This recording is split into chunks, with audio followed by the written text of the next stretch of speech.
हर हर महादेव। नमः शिवाय।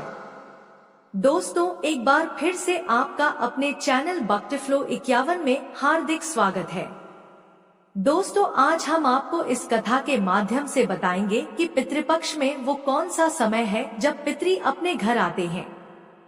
जय श्री कृष्ण। दोस्तों, ओम पितृ देवाय नमः। एक बार की बात है जब भगवान श्री हरि विष्णु वैकुंठ लोक में विराजमान थे, तभी उनके वाहन और अनन्य भक्त गरुड़ जी ने प्रभु के चरणों में प्रणाम कर निवेदन किया, हे प्रभु, एक शंका मेरे हृदय को लंबे समय से विचलित कर रही है। कहा जाता है कि पितृ पक्ष के दिनों में हमारे पूर्वज स्वर्ग से उतरकर अपने वंशजों के घर आते हैं, उनका अन्न जल स्वीकार करते हैं और आशीर्वाद देकर लौट जाते हैं। किंतु यह रहस्य अब तक मेरे लिए अगम्य है कि वे किन विशेष क्षणों पर घर पधारते हैं। क्या वे दिन में आते हैं या रात्रि के अंधकार में? क्या वे केवल तब आते हैं जब उनका आह्वान किया जाए, या स्वयं भी वे वंशजों के समीप पहुंचते हैं? गरुड़ जी की यह जिज्ञासा सुनकर भगवान विष्णु मंद मुस्कान के साथ बोले, हे पक्षीराज, तुम्हारा यह प्रश्न अत्यंत पवित्र और कल्याणकारी है। इसे जान लेना मानव जीवन के लिए अमूल्य होगा, क्योंकि पितरों के आगमन का समय जानने वाला मनुष्य ही अपने श्राद्धा और तर्पण को पूर्णता प्रदान कर सकता है। ध्यान से सुनो, मैं तुम्हें इस गहन रहस्य का उद्घाटन करूंगा। भगवान श्री विष्णु बोले, हे पक्षीराज गरुड़, प्राचीन समय की बात है। तपोवनपुरी नामक नगर में एक धर्मनिष्ठ और न्यायप्रिय राजा रहते थे, जिनका नाम था वीरसेन। वे सदैव यज्ञ, दान और धर्म कर्मों में रत रहते, प्रजा का पालन पुत्रवत करते और सदा सत्य का अनुसरण करते थे। किंतु उनके हृदय में एक जिज्ञासा गहराई से बैठी हुई थी। जब भाद्रपद पूर्णिमा के पश्चात अमावस्या तक का समय आता, तब नगरवासी श्रद्धा और उत्साह से पितृ पक्ष का पालन करते। घर घर में श्राद्ध, पिंडदान और तर्पण का आयोजन होता और सभी कहते कि इन दिनों पितर स्वर्ग लोक से उतरकर पृथ्वी पर आते हैं और अपने वंशजों द्वारा अर्पित अन्न जल को ग्रहण करते हैं। नगर का वातावरण तब विशेष रूप से पवित्र और गंभीर हो जाता। लोग दान पुण्य में लीन रहते और हर और पितृ भक्ति का स्वर सुनाई देता। किंतु राजा वीरसेन के मन में यह संशय था कि पितर वास्तव में कब आते हैं, दिन में, रात्रि में अथवा केवल आह्वान के समय। यह रहस्य उनके हृदय को आंदोलित करता और वे दिन रात उसी विचार में डूबे रहते। एक बार पितृ पक्ष की प्रथम रात्रि में उन्होंने स्वप्न देखा कि आकाश मार्ग से उनके पूर्वज अवतरित होकर कह रहे हैं, हे वीरसेन, हम तुम्हारे आह्वान से प्रसन्न होकर आ चुके हैं। यह सुनते ही वे अचानक नींद से जागे और उनके मन में अद्भुत कौतूहल उत्पन्न हुआ कि यह मात्र स्वप्न है या किसी गहन सत्य का संकेत। अगले ही दिन उन्होंने अपने आचार्य और राज ऋषि गौतम को बुलाकर विनम्रता से निवेदन किया, गुरुदेव, कृपा कर यह रहस्य मुझ पर प्रकट करें कि क्या पितर सचमुच पृथ्वी पर आते हैं, और यदि आते हैं तो किस समय उनका आगमन होता है। मेरे हृदय की यह जिज्ञासा शांत करें। उन्होंने सोचा कि गुरुदेव ने कहा था पितर रात्रि में भी आते हैं, दिन के उजाले में तो मैंने उनकी उपस्थिति अनुभव कर ली, परंतु अंधकार का रहस्य क्या है। उस रात चंद्रमा की शीतल ज्योति महल में बिखरी थी। तारे झिलमिला रहे थे और चारों ओर निस्तब्धता थी। सब सो चुके थे, केवल राजा देवव्रत ही मन की बेचैनी लिए जाग रहे थे। वे आंगन में आए, दीपक जलाकर बैठे और मंत्रोच्चार करने लगे। ओम पितृभ्यः स्वधायभ्यः स्वधा नमः। तभी वातावरण में ठंडक फैल गई। दीपक की लौ डोलने लगी और महल के द्वार पर धुंध सी आकृतियां प्रकट हुई। एक वृद्ध पुरुष, एक योद्धा और एक ऋषमान पुरुष। राजा का हृदय धड़क उठा। वे समझ गए कि यह उनके पितामह, प्रपितामह और कुलगुरु है। पितामह ने मृदु स्वर में कहा, पुत्र देवव्रत, दिन में हम तृप्त हुए, पर रात्रि में हम तुम्हें देखने और आशीर्वाद देने आते हैं। जो वंशज दीपक जलाकर स्मरण करते हैं, उनके घर से दरिद्रता दूर रहती है। राजा ने हाथ जोड़कर निवेदन किया, है पितरों, आपके दर्शन से मेरा जीवन धन्य हुआ। कृपया मेरे राज्य और प्रजा को आशीर्वाद दे। तब पितामह बोले, रात्रि भय का नहीं, संवाद का समय है। हम स्वप्न और संकेत से वंशजों को दिशा देते हैं।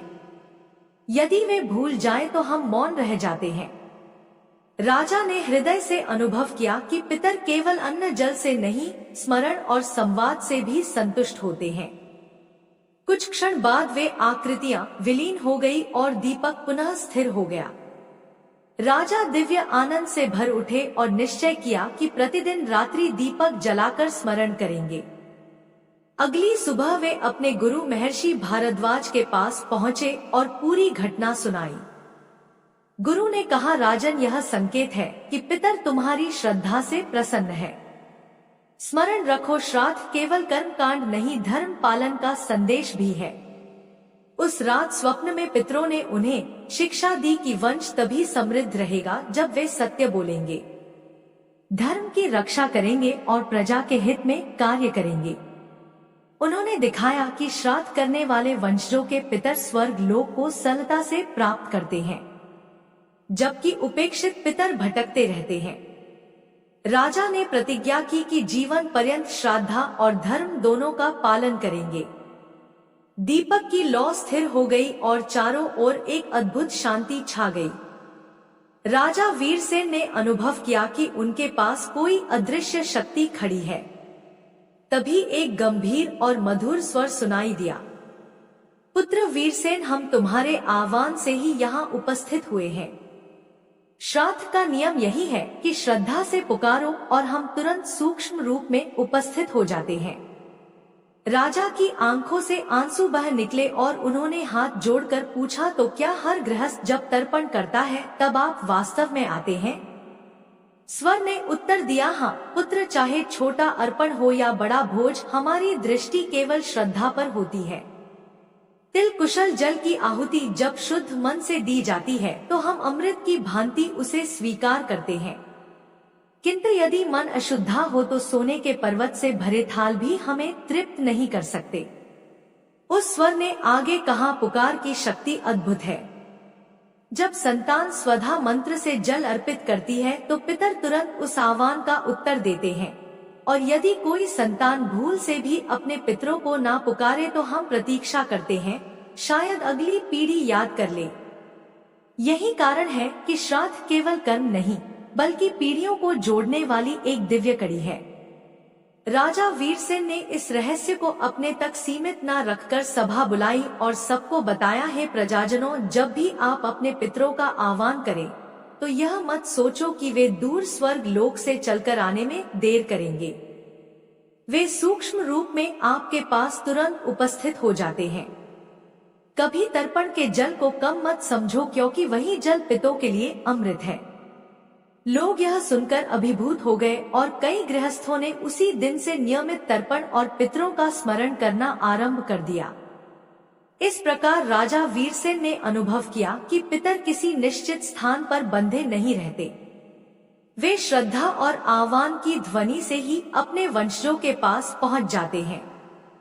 और सबसे बड़ा सत्य यह है कि पुकार श्रद्धा से होनी चाहिए, ना कि दिखावे से।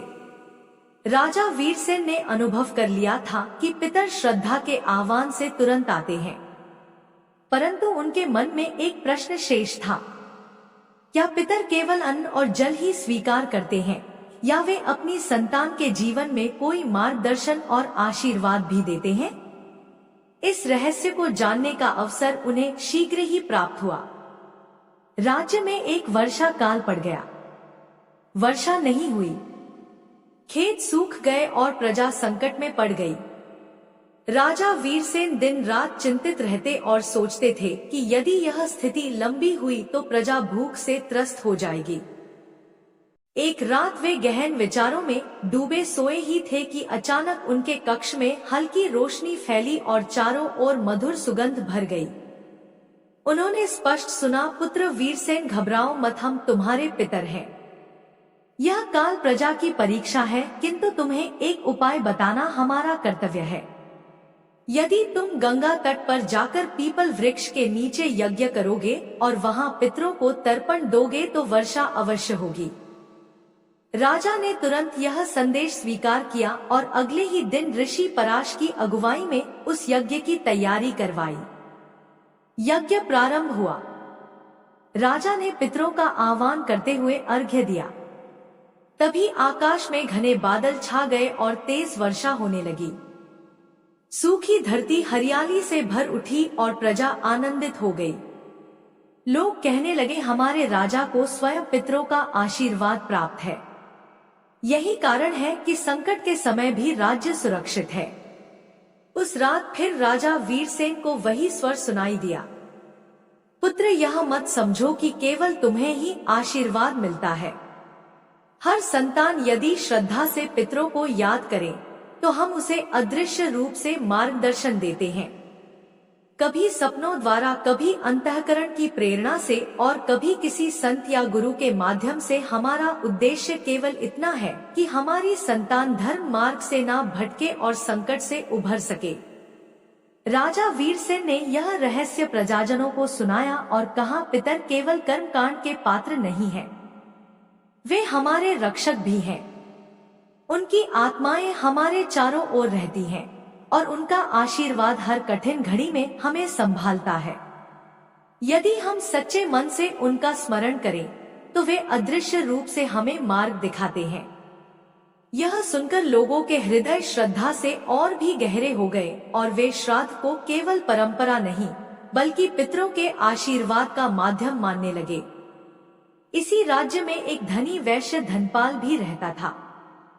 संपन्न होने के बावजूद वह घमंडी और नास्तिक स्वभाव का था।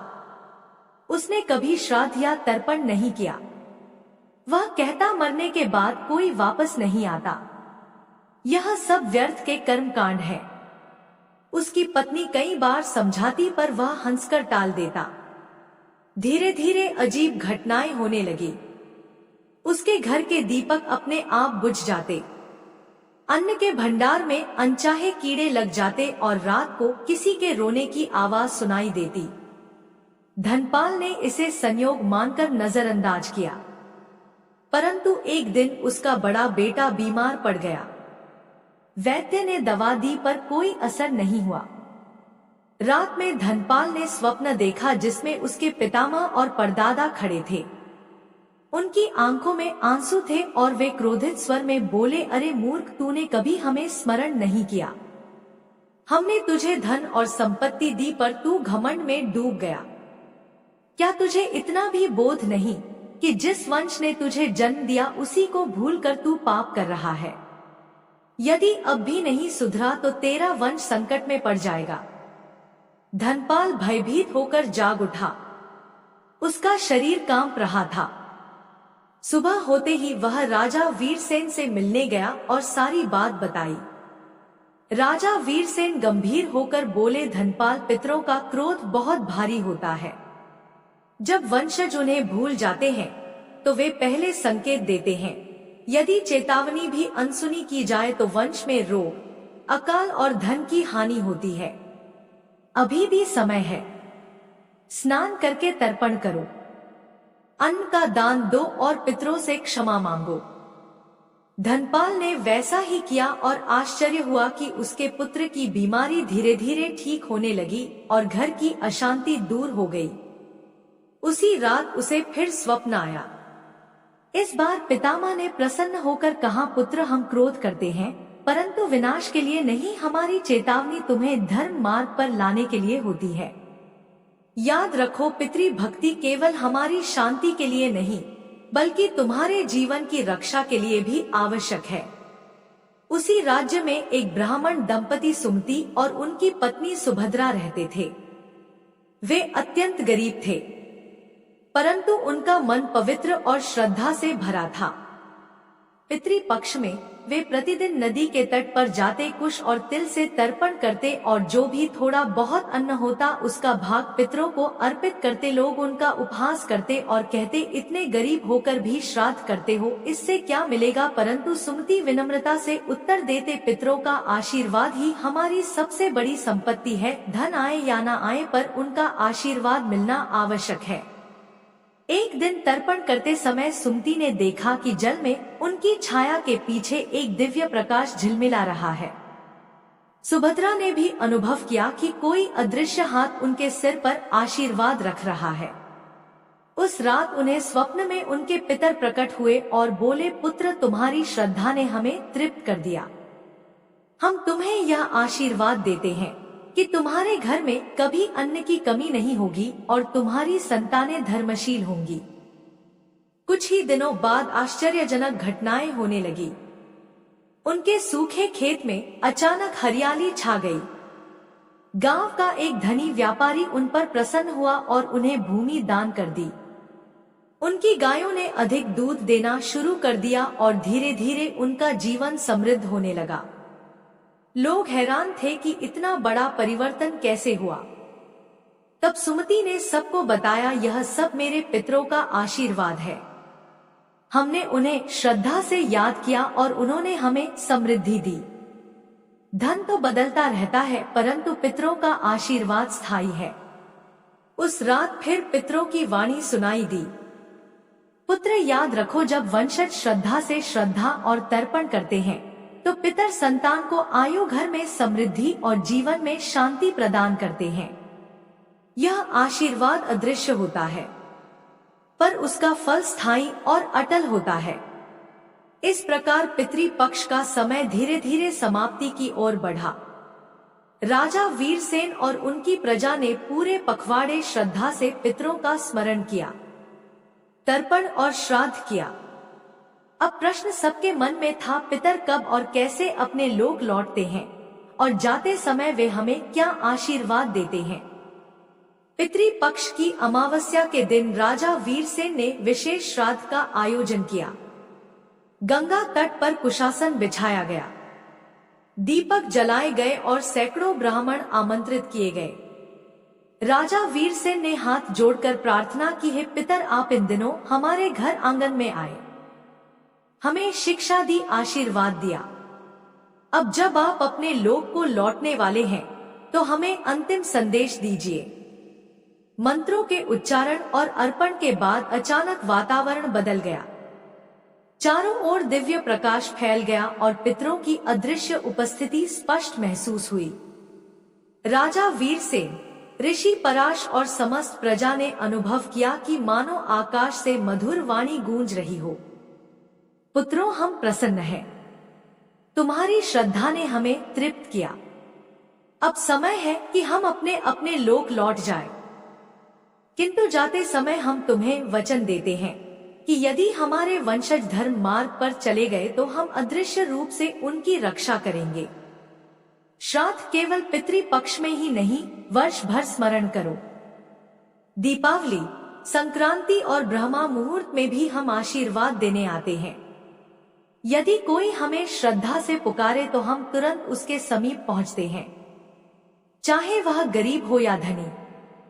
याद रखो, पितृ भक्ति का फल केवल इस लोक में नहीं बल्कि परलोक में भी मिलता है। जब तुम स्वर्ग में आओगे हम तुम्हारा स्वागत करेंगे। धीरे धीरे वह प्रकाश पुंज आकाश की ओर उठने लगा। राजा वीरसेन और प्रजा की आंखों में आंसू थे परंतु उनके हृदय संतोष से भरे थे। उन्होंने देखा कि पितरों की आकृतियां एक एक करके दिव्य मार्ग पर आगे बढ़ रही हैं, मानो आकाश का द्वार उनके लिए खुल गया हो। जाते जाते वह वाणी फिर गूंजी, पुत्रों, अगले पितृ पक्ष में फिर मिलेंगे, तब तक धर्म मार्ग पर चलना और हमें अपने जीवन से कभी अलग मत मानना। उस दिन के बाद राजा वीरसेन ने राज्य में एक नई परंपरा स्थापित की।